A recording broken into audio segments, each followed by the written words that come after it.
গত রাত মানে 7ই মের রাত 12টার পরে আর্লি আওয়ার্স মানে খুব ভোরের দিকে ভারতীয় বিমান বাহিনী মিসাইল হামলা করেছে পাকিস্তানের উপর।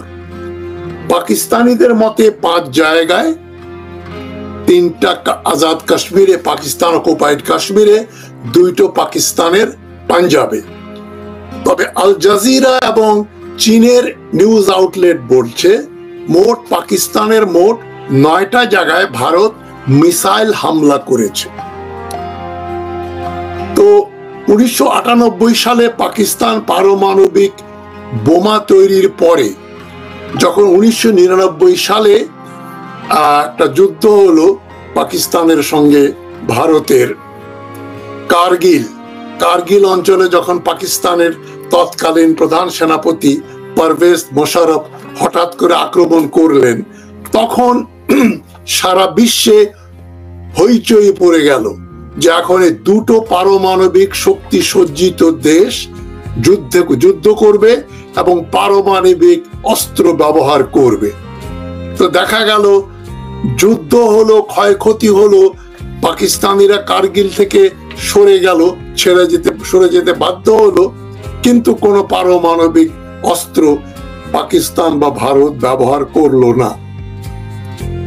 এরপরে 2019 সালে আবার পাকিস্তানের বালাকোটে ইসলামী সন্ত্রাসীদের ঘাঁটি ধ্বংস করার জন্য ভারতের বিমান বাহিনী হামলা করলো এবং তখন আমরা খবরে দেখলাম পাকিস্তানের একজন বৈমানিক, একজন ফাইটার গ্রুপ ক্যাপ্টেন অভিনন্দন, তার প্লেন সহ পাকিস্তানে তার বিমান ভূপতিত করা হয় এবং তিনি প্যারাশুট দিয়ে রক্ষা পান। পাকিস্তানিরা ক্লেম করে যে তারা আরেকটা প্লেন ধ্বংস করেছিল, সেটা ভারতে পড়েছে, ভারত সেটা অস্বীকার করেছে। তবে পরে বিভিন্ন সূত্রে জানা গেল যে 2019 সালে ভারত 1টা বা 2টা যে বিমান হারিয়েছিল, এটা চীনের ম্যাগনেটিক মানে কতগুলো ডিভাইস, ইলেকট্রোম্যাগনেটিক ডিভাইস দ্বারা ভারতের বিমানের ইঞ্জিন তারা নিয়ন্ত্রণে নিয়ে নেয় এবং প্লেনগুলো অকার্যকর হয়ে পড়ে যেতে বাধ্য হয়, যুদ্ধ করতে পারে না।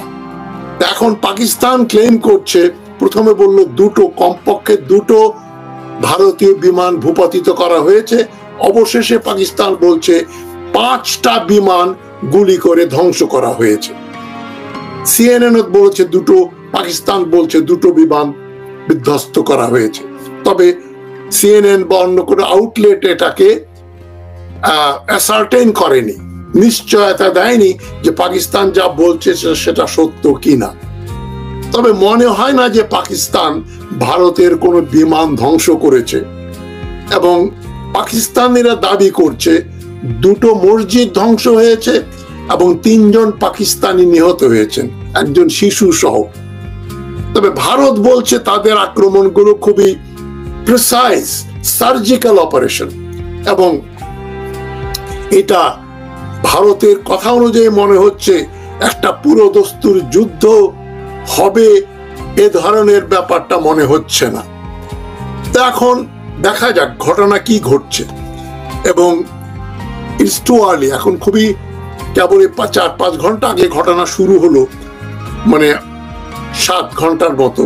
এর ভেতরে ভোরের আলো বের হওয়ার পরে পাকিস্তানের এখন সকাল 6টা-7টা বাজেনি, এরপরে কি হয় আমরা দেখব। তবে পাকিস্তান দাবি করছে, পাকিস্তানের ISPR inter services public relations এর প্রধান লেফটেন্যান্ট জেনারেল আহমদ শরীফ চৌধুরী, তিনি বলছেন একটা ইন্ডিয়ান ব্রিগেড হেডকোয়ার্টার ধ্বংস করে দেওয়া হয়েছে, লাইন অফ কন্ট্রোল কাশ্মীরের ওখানে। আর ধুন্দিয়াল নামক জায়গায় সেক্টরে একটা আর্মির পোস্ট, একটা মানে ব্যাটালিয়নের হেডকোয়ার্টার ধ্বংস করা হয়েছে। এবং যুদ্ধের খবর পেয়ে ডোনাল্ড ট্রাম্প ভারতকে নিন্দা করেছেন। ডোনাল্ড ট্রাম্প বলেছেন ভারত যে পাকিস্তানকে আক্রমণ করলো, ইটস এ শেম, এটা খুব লজ্জার ব্যাপার। এটা মানে আন্তর্জাতিক ক্ষেত্রে কূটনৈতিক ভাষায় কিন্তু এটা চরম নিন্দা, ইটস এ সেইম, লজ্জার ব্যাপার। এবং তার মানে ডোনাল্ড ট্রাম্প ভারতকে নিন্দা করছে যে তোমরা পাকিস্তানের উপর আক্রমণ করলে কেন। এবং সিএনএন বলছে ভারতই প্রথম আক্রমণ শুরু করে। এখন পাকিস্তানের মতে তারা আক্রমণ করে আজাদ কাশ্মীরের রাজধানী মুজাফফরাবাদ এবং আরো দুটো জায়গা কাশ্মীরে এবং পাঞ্জাবে আরো 2 জায়গায়।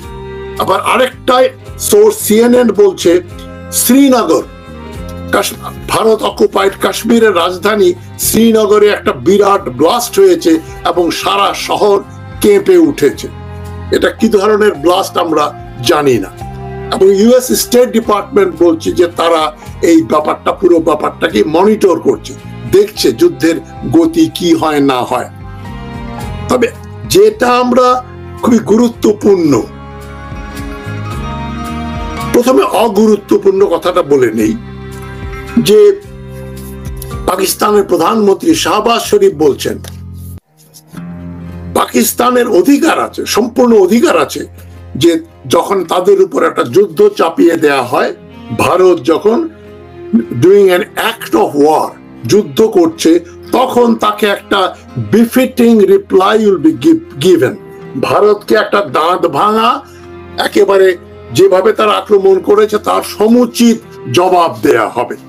এগুলো হচ্ছে ডিপ্লোম্যাটিক কথাবার্তা, দেশের মানুষের মানে সাহস এবং দেশপ্রেম বাঁচিয়ে রাখার জন্য।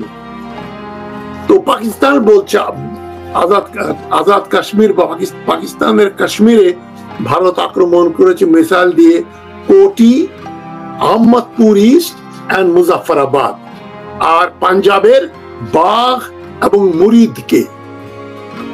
তবে এটাও বলছে সিএনএন 1971-এর পরে পাকিস্তানের পাঞ্জাবে ভারত এত গভীরে কোনোদিন আর বোমা হামলা করেনি, মিসাইল হামলা করেনি। সেই দিক দিয়ে এর তাৎপর্য আছে। বালাকোটে যেটা হয়েছিল 2019 সালে, সেটা পাকিস্তানের পরে দেখালো কয়েকটা গাছ ভেঙে গেছে, কিছু পাখি মারা গেছে, পাকিস্তানের কোনো ক্ষতি হয় নাই, দালান কোটা কিছু ভাঙে নেই। এগুলো কিন্তু এক ধরনের পাতানো খেলা। যেমনটি আমরা দেখেছি গত বছর ইসরায়েল এবং ইরান মিসাইল এক্সচেঞ্জ করলো। প্রথমে ইসরায়েল ইরানিয়ান দূতাবাসে হামলা করে ধ্বংস করে দিয়েছিল সিরিয়াতে বোধহয়, তার রিটালিয়েশন ইরান করলো মিসাইল ছুড়ে। সে মিসাইল গুলো ইসরায়েলের কোনো ক্ষতি করতে পারলো না। তার আগের থেকে প্রিপারেশন, ওই যুদ্ধের ব্যাপারে কোনো সারপ্রাইজ ছিল না।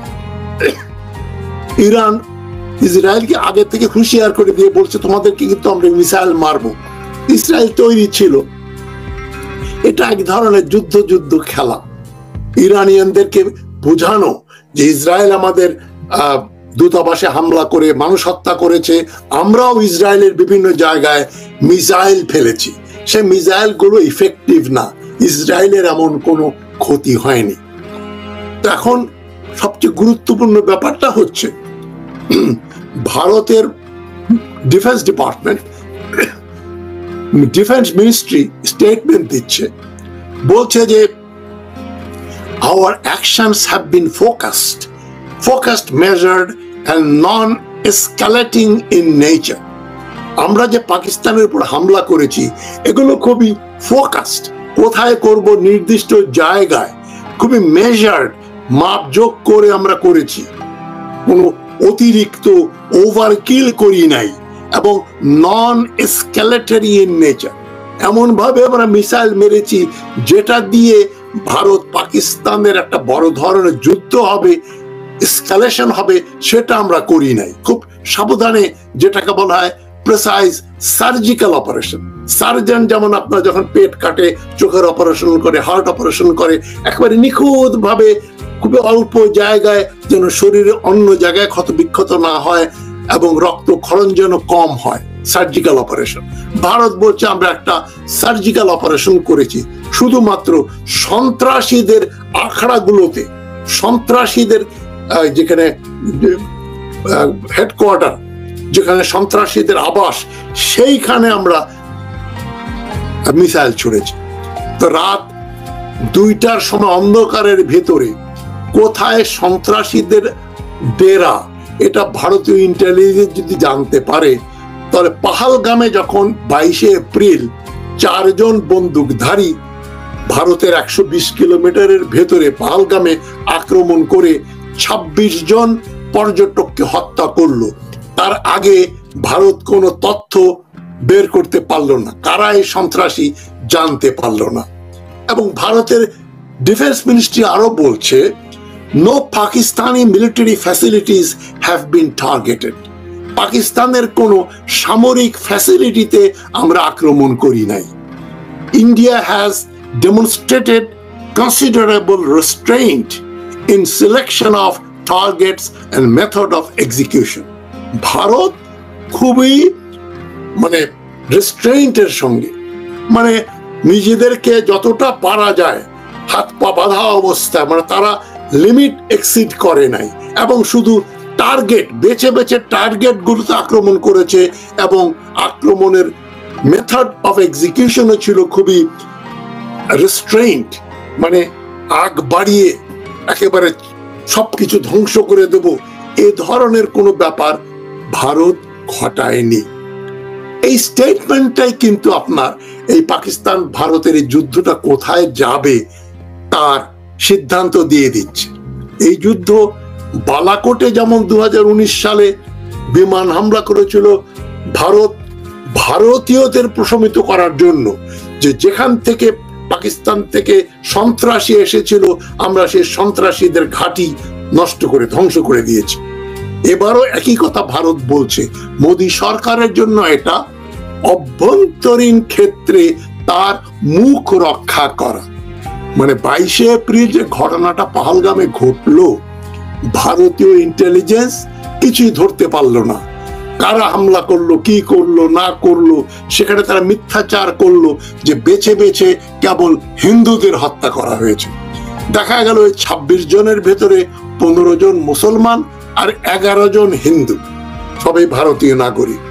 একটার পর একটা মিথ্যাচার করেছে। এবং ভারতের 2 জন জেনারেল, একজন এয়ারফোর্সের লেফটেন্যান্ট জেনারেল কুমার, আর একজন আর্মির একজন লেফটেন্যান্ট জেনারেল কুমার, আর এয়ারফোর্সের একজন এয়ার ভাইস মার্শাল চাকরিচ্যুত হয়েছেন। তারা বলছেন, আমরা তোমাদের এই সাজানো এই তথাকথিত পাকিস্তান হামলা করেছে এই সূত্র ধরে আমরা পাকিস্তানের সঙ্গে যুদ্ধ করতে যাব না, এটা একটা পাতানো খেলা তোমরা খেলেছো।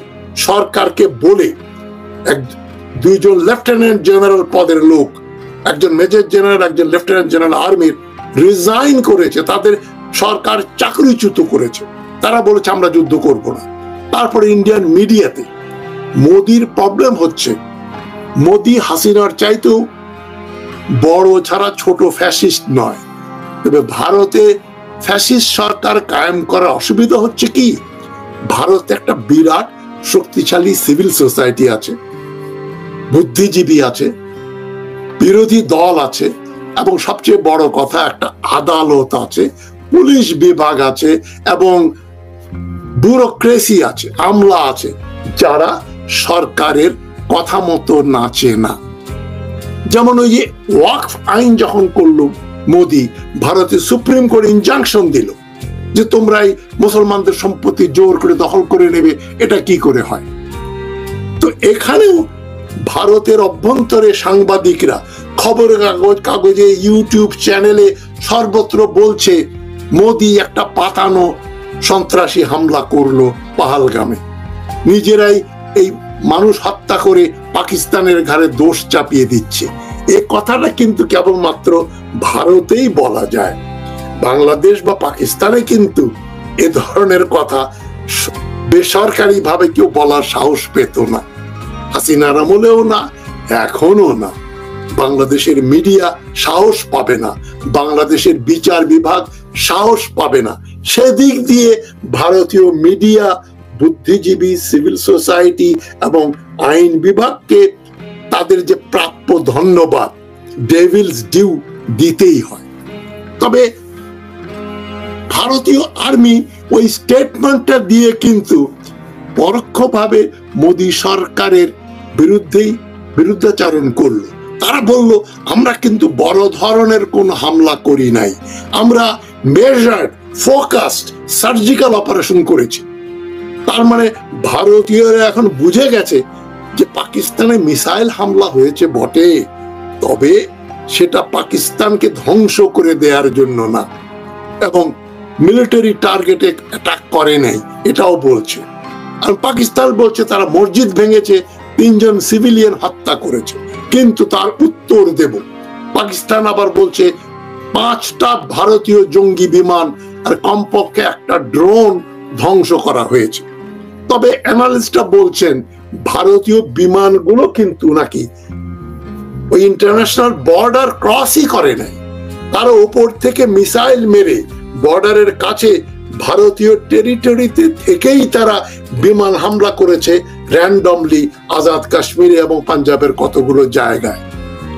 তো পাকিস্তানের এয়ার স্পেস ভারত হয়তো ভায়োলেট করেই নাই, আমরা এখনো সমস্ত তথ্য জানি না, জানবো ধীরে ধীরে, কালকেই জানা যাবে, আজকেই জানা যাবে পরে। তবে ঘটনাটা কিন্তু একটা উল্লেখযোগ্য এই জন্য যে দুটো পারমাণবিক শক্তি যদি সত্যি সত্যি যুদ্ধে লেগে যায়, তাহলে পাকিস্তান এবং ভারত দুটোই প্রায় ধ্বংস হয়ে যাবে। দিল্লি ধ্বংস হলে লাহোর থাকবে না, অমৃতসর থাকবে না, আর ইসলামাবাদও থাকবে না।